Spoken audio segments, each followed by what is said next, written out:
Ben Shapiro recently weighed in on what he sees happening to the national debt under a Kamala Harris administration. Let's take a listen, and then I'll chime in afterwards with some of my own thoughts. And Kamala Harris is a deeply unserious person. So, for example, we just found out yesterday that interest payments on the national debt have topped $1 trillion this year. According to CNBC, the U.S. government, for the first time, has now spent more than $1 trillion on interest payments for its $35.3 trillion national debt. With the Federal Reserve holding benchmark rates at their highest in 23 years, the government has laid out $1.049 trillion on debt service, up 30% for the same period ago, and part of a projected $1.158 trillion in payments for the full year. Subtracting the interest the government earns on its own investments, net interest payments have totaled $843 billion. We are now spending more money paying back our debt, the interest on the debt. We're not paying the actual principal back on the debt. We're spending more money on that than anything in the American budget except for Social Security and Medicare. That jump in debt service costs came as the U.S. budget deficit surged in August, edging close to $2 trillion for the full year. Now, I want to show you this chart. This is a chart of American interest payments. These are interest payments on the debt, what we owe to other countries on the debt. As you can see, if you go all the way back to the 50s, the answer was pretty much nothing. Pretty much nothing. And then it started to climb in the 60s, fairly consistently until you hit the late 1970s, the mid to late 1970s. And then the trajectory started to climb even more. And it set on this new, very, very steep trajectory, going from approximately $50 billion all the way up to continuously about $350 billion in about a little before the year 2000. Then the interest payments on the debt started to come down from that late 90s period through the mid 2000s. They started to climb again fairly precipitously until you hit the 2008 crash, and then kind of bounced around a little bit, and then the 2020 pandemic and its aftermath. And they just went line that goes straight up. It's a line that goes straight up. And that is Joe Biden's inflationary policy, because we took out more money to spend, which means we have to pay more money back, and we took it out at exorbitant interest rates because we had to increase the interest rates in order to jack down the inflation. And so what you end up with is a jump from approximately $587 billion in servicing the interest on the national debt in the year 2019 to $1 trillion today. $1 trillion. And that's only going to continue to grow. The amount we owe in terms of our interest bill continues to spike. So does the national debt. As late as 2014, the U.S. national debt was $18 trillion. Today, the national debt is $35 trillion. In the course of one decade, we full-on doubled the national debt in this country. That is totally unsustainable. And when Kamala Harris says she's going to solve that by continuing to spend on massive social programs, what she really means is that she's not going to solve it at all. If she believes she's going to solve our nation's economic and fiscal problems by taxing rich people, she's out of her mind. There are only two things that can happen here in order to solve this problem. One is massive economic growth, and the other is reduction in spending, and they have to be combined. The reality is the three biggest items, notice the military budget is not one of these, the three biggest items that are driving America's national debt and the interest on the national debt are payments on the interest on our national debt, Medicare, and Social Security. Those are the big three. And we're not touching any of those until we actually lower our spending. We can outgrow some of our problems, but we can't outgrow all of these problems. Phil Gramm and Jody Arrington have a piece in the Wall Street Journal yesterday pointing out that welfare is what is eating the budget.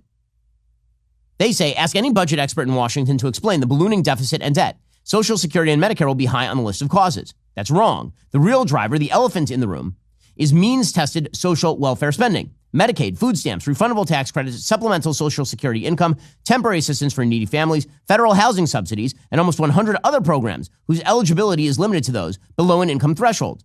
True, Social Security and Medicare are a drain on general revenue and will become big fiscal problems if not reformed, but they aren't the major source of our current fiscal crisis, because both are financed in large part by dedicated payroll taxes.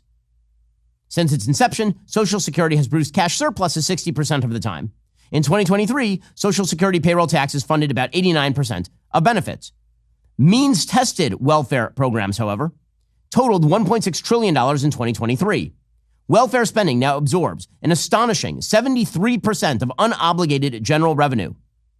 That is total revenue, net Social Security and Medicare payroll taxes, which are earmarked for those purposes, as well as interest on the public debt. It is larger than the claims against unobligated general revenue by Social Security, Medicare, and defense combined. So these gigantic welfare payments that Kamala Harris wishes to structure will only exacerbate this problem by leaps and bounds. So you could see a world where we restructure Social Security or Medicare. You could see a world where we outgrow even some of our problems, but you're not going to outgrow the problem of continuing to stack debt on top of debt on top of debt, all in order to pay off particular political constituencies, which is exactly what Kamala Harris wants to do. She is promising free money and then more free money, and then after that, even more free money. That is her promise. So if you want to know whether the American economy is going to stagnate, the answer under Kamala Harris is absolutely yes. She's going to regulate the hell out of business. She's going to tax it if it ain't dead. And then she's going to spend every dollar she can find on paying off particular political constituencies in the name of equity. Those are the things she is going to do. Pretending that she is a fiscally responsible actor is absurd. Now, both parties are fiscally irresponsible, but one is a lot more fiscally irresponsible than the other when it comes to spending on programs that never sunset and only grow. The Democratic Party has set in place every major social welfare payment in the United States. I know some people celebrate that. That's nothing to celebrate when you're talking about a $35 trillion national debt growing by leaps and bounds every single year. And it'll only get worse under Kamala Harris. If you imagine that the economy is a horse, and that horse is capable of carrying a certain amount of welfare burden, we have now stacked an elephant's worth of welfare burden on top of the horse. The horse is about to collapse. Okay, so Ben Shapiro makes some interesting observations. First of all, the debt that we currently have is not because of Social Security, Medicare, and Medicaid. Those programs have been largely solvent up until now because of their respective trust funds.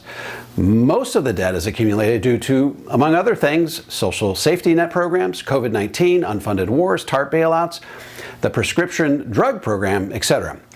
By the way, if you look at the roughly $35 trillion in debt, about half has been accumulated under Republican presidential administrations and half under Democrat presidential administrations. The question becomes, however, what will happen to the debt moving forward? Will we eventually borrow money to pay for the massive $200 trillion shortfall on Social Security, Medicare, and Medicaid? It's possible, but I think it's more likely that we will raise taxes. In fact, former Comptroller General of the federal government, David Walker, has predicted that taxes will have to double by 2030 to keep our country out of the poorhouse. In fact, the Penn Wharton Business School recently came out with a study that said that when our country hits 200% debt to GDP, which will happen between 2040 and 2043, no combination of raising taxes or reducing spending will arrest the financial collapse of our nation.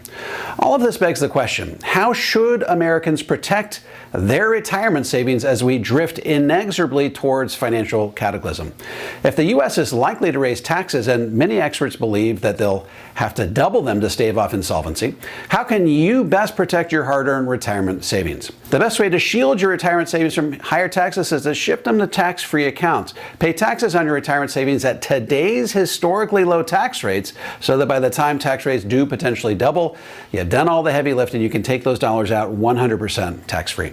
The best tax-free retirement plan takes advantage of all the nooks and crannies in the IRS tax code. I'm talking Roth IRAs, Roth 401ks, Roth conversions, RMDs offset by the standard deduction, cash value life insurance, and if you can keep your provisional income low enough, tax-free Social Security.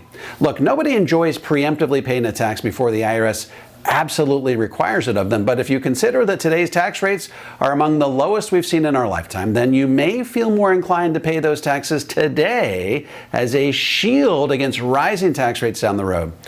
In short, more and more people, including Ben Shapiro, are waking up to the fact that the fiscal path of our great nation is fast approaching a point of no return. It will soon take a miracle to arrest the fiscal collapse of our economy due to unsustainable debt and skyrocketing interest payments. The best way to shield yourself against this possibility is to take advantage of today's historically low tax rates by systematically repositioning your retirement savings to tax-free accounts. Utilize 4 to 6 different streams of tax-free income, none of which show up on the IRS's radar, but all of which contribute to you being in the 0% tax bracket. Why is the 0% tax bracket so important?